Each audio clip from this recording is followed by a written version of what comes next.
Aujourd'hui on est le lundi 15 avril et là sur la télé je viens de voir que Notre-Dame était en feu.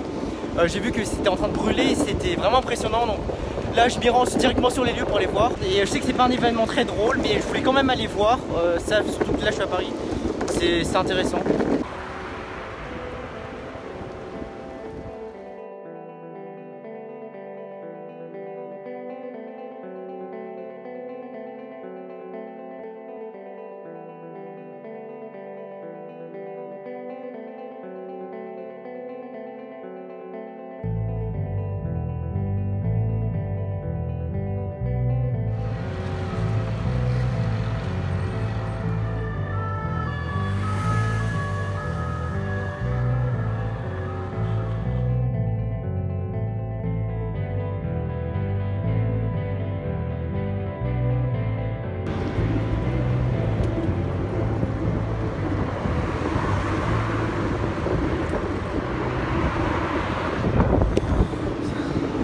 En soi c'est vrai que voir de la fumée comme ça c'est assez impressionnant.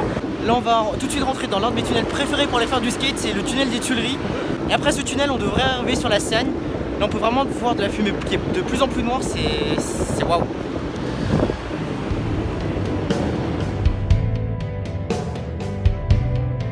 Je trouve que c'est aussi assez dommage, surtout aujourd'hui il faisait assez beau, derrière moi le ciel il était magnifique.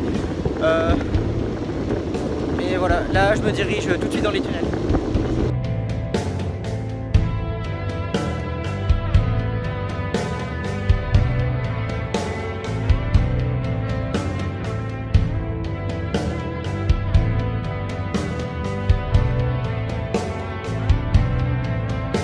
Puisque je me suis rendu assez tard dans les lieux, la cathédrale était déjà en train de brûler depuis longtemps.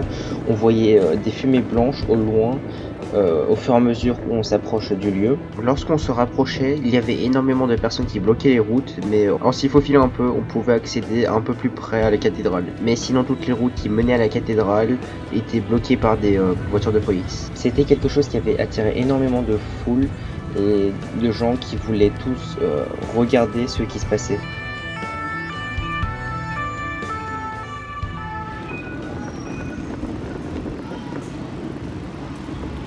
Quand on s'éloigne un peu, là on voit vraiment tout qui brûle.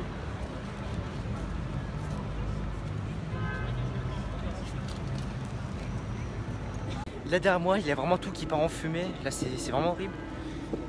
Il y a énormément de gens sur la route, on ne peut plus passer. Et du coup là je vais essayer de faire un détour pour voir si on peut aller sur le pont.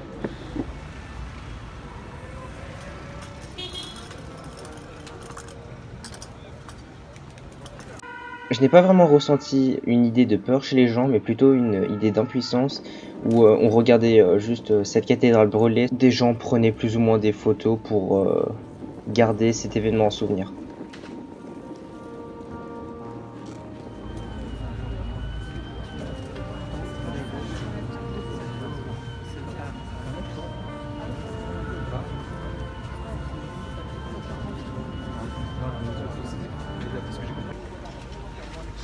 Là on a vraiment l'impression que ça va s'effondrer, mais en fait non.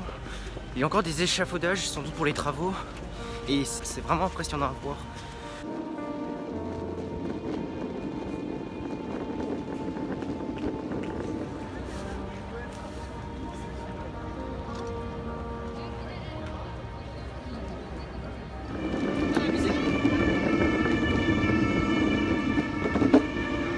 Ok, là on va re-rentrer dans le tunnel.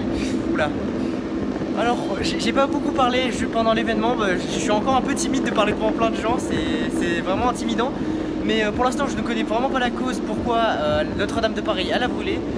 Je vais faire des recherches en rentrant chez moi, mais là ça fait depuis quelques heures qu'elle brûle, elle a commencé à brûler depuis 18 h ou quelque chose comme ça apparemment. Et là j'y suis depuis au moins 1h30 et ça continue à brûler, donc ça montre vraiment que nous avons encore du mal à maîtriser le feu, même dans un incendie. Donc si un jour la tour Eiffel ou un autre bâtiment brûle comme ça, c'est sûr que ça va être très dur à maîtriser. Tout ce qu'on pouvait voir, c'était qu'il y avait des échafaudages qui tenaient encore en place. C'était sûrement des travaux qu'ils étaient en train de faire. Il y a sûrement une malfonction d'un des équipements électriques ou quelque chose comme ça. Je pense pas que quelqu'un puisse brûler ça volontairement. Il y a la police un peu partout, il y a les pompiers un peu partout. Comme vous pouvez voir, on pouvait voir beaucoup de jets d'eau sur directement Notre-Dame, mais cela n'éteignait pas le feu.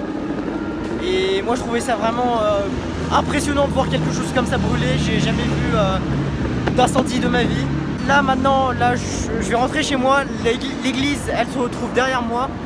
Et j'espère pouvoir vous en dire un peu plus une fois rentré chez moi. Maintenant, ma seule peur, c'est de... Je sais pas si j'ai assez de batterie pour rentrer chez moi ou pas. La télécommande, elle est vide. C'est écrit que j'ai plus du tout de batterie dessus. Là, je vais juste espérer que ça va tenir jusqu'à chez moi. Sinon, j'ai deux options. Soit je peux kick, que je ne sais pas faire. Soit je peux aller prendre le métro, mais j'ai pas envie de dépenser un ticket.